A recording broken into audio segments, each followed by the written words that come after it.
Hi friends, అందరికీ నమస్కారం. ఎలా ఉన్నారు? అందరూ బాగున్నారా? మన ఛానల్ని ఇంతలా సపోర్ట్ చేస్తున్నారు. నన్ను ఇంతలా నేను చూడండి స్క్రిప్ట్ కూడా రాసుకొని వచ్చాను. ఎందుకంటే నాకు పైన రోజు రోజుకి మీరు ఇంత అభిమానం పెంచుకొని 300-500 వ్యూస్ చేస్తున్నారంటే అంత మాత్రం మీకు నేను ఇంత మాత్రం చేయలేను అనిపించి నేను మొత్తం మీకు నీట్గా ఎక్స్ప్లెయిన్ చేస్తే బాగుంటుందని స్క్రిప్ట్ ప్రిపేర్ చేసుకుంటాను. ఇప్పుడు మీకు సీరియల్ ఏమేమి జరిగింది, ఎక్కడ ఏం జరుగుతుంది అనేసి మీకు అంతా నీట్గా ఎక్స్ప్లెయిన్ చేస్తాను. రేపు ఏం జరుగుతుందో కూడా చెప్తాను కదా. అందుకోసం మన ఛానల్కి సబ్స్క్రైబర్లు కూడా కౌంట్ అవుతా ఉంటారు. థ్యాంక్ యూ సో మచ్ మనం ఇంతలా సపోర్ట్ చేస్తున్నందుకు. ఈరోజు సీరియల్ ఏం జరిగిందంటే శ్రీరాముల వారి కళ్యాణం జరుగుతుంది కదా. శ్రీరాముల వారి కళ్యాణంలో వాళ్ళు ఈరోజు శ్రీరాముల వారి గొప్పతనము, సీతమ్మ గొప్పతనము అంతా పూజారి ఎక్స్ప్లెయిన్ చేస్తూ ఉంటాడు. ఎక్స్ప్లెయిన్ చేసేది ఒక 2 నిమిషాలు 3 నిమిషాలు జరుగుతూ ఉంటుంది. అది మామూలుగా మీరు చూడాలనుకుంటే చూడొచ్చు. నెక్స్ట్ ఏం జరుగుతుందంటే మన మెయిన్ ఎపిసోడ్లోకి ఎంటర్ అయ్యేది ఇక్కడే మన అప్పు ఉంది కదా. అప్పు వచ్చి మన కవిని పిలుచుకొని పోతుంది. కవి అంటే తెలుసు కదా, కళ్యాణ్ని పిలుచుకొని పోతుంది. కళ్యాణ్ పిలుచుకొని పోయేసి ఈ విధంగా ప్రెస్ వాళ్ళు ఎవరో లీకేజ్ చేశారు అనేసి నిన్న మీకు చెప్పాను కదా. ఆల్రెడీ మన రివ్యూ జరుగుతుంది చూడండి. నిన్న మీకు చెప్పాను కదా, కవి ఈ విధంగా వినేసింది, మన అప్పు వినేసింది అనేసి కవిని పిలుచుకొని పోయి ఈ విధంగా చెప్తా ఉంటుంది. ఈ విధంగా ఎవరో కావాల్సిన చేస్తూ ఉంటారు, మన ఫ్యామిలీని ఇరికించాలనేసి ఈ విధంగా కుట్ర పంతా అంటారు అనేసి కవికి చెప్తే, కవి ఎవరు చేస్తూ ఉంటారు, ఏం చేస్తూ ఉంటారు అనేసి సరే అన్నయ్యకి చెప్తాము, మన ఫ్యామిలీ మెంబర్స్ చెప్తాము అనేసి పోతా ఉంటే అప్పుడు మన అప్పు వాళ్ళు చేయబట్టుకుంటుంది. అప్పుడు అనామిక చూసేసి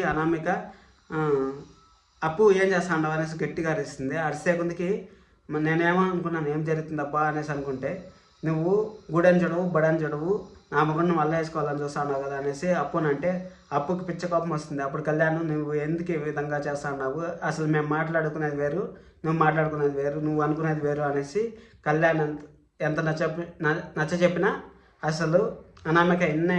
అప్పుడు ఒక షాట్ ఇస్తాడు. అబ్బా, ఆ షాట్కి మాత్రం నేను షాక్ అయ్యాను. మీకు ఏమనిపించిందో ఆ షాట్ చూసినప్పుడు కామెంట్ చేయండి, లైక్ చేయండి.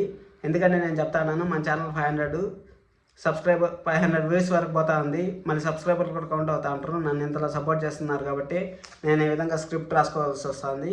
స్క్రిప్ట్ రాసుకొని మీకు అంతా నీట్గా ఎక్స్ప్లెయిన్ చేస్తాను నేను ఏమేమి జరుగుతుంది అనేసి.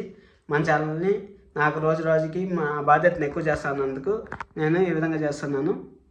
అది అయిపోయిన తర్వాత ప్రసవాలను పోయి కళ్యాణ్ సరే అనేసి ఒక షాట్ ఇచ్చిన తర్వాత కళ్యాణ్ పోయి ప్రసవాలను అడతారు. మీరు ఎందుకు ఈ విధంగా చేస్తూ ఉంటారు, మీరేం చేస్తూ ఉంటారు, అసలు మీకు ఎవరు ఇన్ఫర్మేషన్ ఇచ్చారు, మీరు ఎందుకు ఈ విధంగా చేస్తూ ఉంటారు, మా ఫ్యామిలీని ఎందుకు ఇంత పగబడతా ఉంటారు అనేసి ప్రసవాలను ఎంత అడిగినా కానీ వాళ్ళు మాకు డౌట్ ఉంది, ఇంచోపడిన డౌట్ ఉంది, ఇప్పుడు మీరు వచ్చి ఇంత అడిగే కొద్దికి మాకు కన్ఫర్మేషన్ వచ్చేసింది, మీలో ఏదో తప్పు జరుగుతూ ఉంది, మేము ఖచ్చితంగా ఇది నిలదీస్తాము అనేసి వాళ్ళు అడుగుతారు. ప్రసవాలని అడిగే కొద్ది ఇంకా కళ్యాణ్ ఏం చేయలేక సరే అనేసి అక్కడి నుంచి వెళ్ళిపోతారు. కళ్యాణ్ అప్పు అక్కడి నుంచి వెళ్ళిపోతారు. అక్కడి నుంచి వెళ్ళిపోయిన తర్వాత ఇంక కళ్యాణం జరుగుతూ ఉంటుంది. కళ్యాణం అంతా అయిపోయిన తర్వాత అన్నయ్య బయలుదేరద్దాం అనేసి రాజుకి చెప్పేకుంది. వీళ్ళు లోపల డైరెక్ట్ గుళ్ళోకి వెళ్ళిపోతారు. ప్రెస్ వాళ్ళు డైరెక్ట్ గుళ్ళోకి వెళ్ళిపోయే కొందికి అందరూ షాక్ అయిపోతారు. వీళ్ళేంది మళ్ళీ వచ్చేసినారు, వీళ్ళు గుళ్ళో నుంచి బయట కూడా పోనీరా అనేసి అనుకునే సమయాన్ని వీళ్ళు క్వశ్చన్లు అడగడం స్టార్ట్ చేస్తారు. మిమ్మల్ని ఎండి పోస్ట్ నుంచి తీసేశారంట కదా, మీరు ఈ అక్రమ సంబంధం పెట్టుకొని ఈ విధంగా బిడ్డని తెచ్చుకున్నారంట కదా అనేసి, చాలా మీ దుగ్గురాల వంశం వారసులు కాదంట కదా, మాకు ఇన్ఫర్మేషన్ వచ్చింది, మీకు నిజం చెప్తారా లేదా అనేసి అడిగే కొందికి అప్పుడు ప్లస్ వాళ్ళు గట్టిగా నిలదీస్తూ ఉంటారు. అదే నిలదీస్తూ ఉంటారు ప్రతిసార్లు అదే అడిగిన క్వశ్చన్లు ఆడుతూ ఉంటారు. కానీ మన రాజు మాత్రం ఏం సమాధానం చెప్పకుండా అట్టే చూస్తూ ఉంటాడు. అట్టే చూస్తూ ఉంటే సరే అనేసి ఇంకా కావ్య వాళ్ళ అమ్మ కలగ చేసుకున్నా కానీ ఏం జరగదు.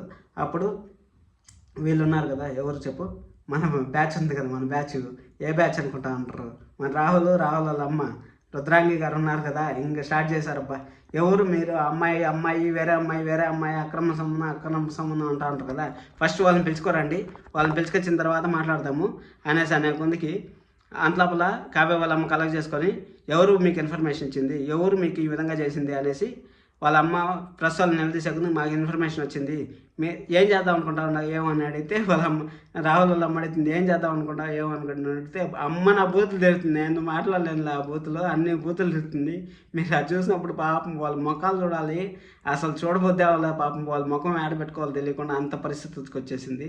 కావ్య ఈరోజు ఒక భయంకరమైన బాంబులాగా పిలిచింది. నాకు పుట్టిన బిడ్డే, రాజుకి నాకు పుట్టిన బిడ్డే, మీరేం చేసుకుంటారు చేసుకోండి అనేసి కావ్య చెప్పేసింది. అప్పుడు అందరు ముఖాలు చూడాలి, షాకులు ఇచ్చారు అసలు ఈరోజు. అదే అని చెప్పాను కదా, లాస్ట్ వరకు చూడండి అనేసి. లాస్ట్ వరకు చూస్తా అంటే మన ఛానల్కి తెలుస్తుంది కదా.